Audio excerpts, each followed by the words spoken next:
real beauty in your heart. Boche Golden Diamonds. Buy now, pay later.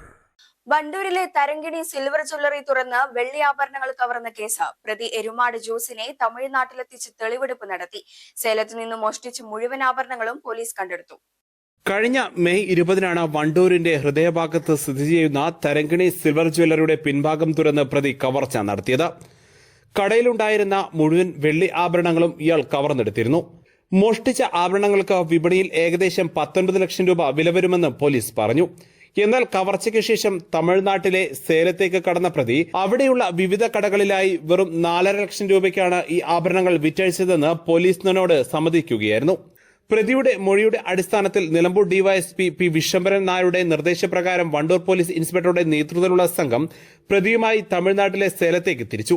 Salem ജില്ലയിലെ ആഭരണങ്ങൾ വിറ്റ കടകൾ പ്രതി പോലീസിന് കാണിച്ചു കൊടുത്തു. തുടർന്ന് തമിഴ്നാട് പോലീസിന്റെ സഹായത്തോടെ നടത്തിയ മിന്നൽ പരിശോധനയിലാണ് വിറ്റഴിക്കപ്പെട്ട മുഴുവൻ ആഭരണങ്ങളും പോലീസ് സംഘം സുരക്ഷിതമായി തിരിച്ചെടുത്തത്.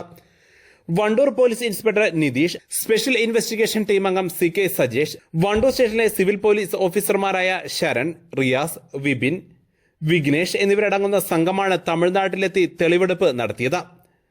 തെളിവെടുപ്പിന് ശേഷം പ്രതിയെ പെരിന്തൽമണ്ണ കോടതി മുമ്പാകെ ഹാജരാക്കി റിമാൻഡ് ചെയ്തു.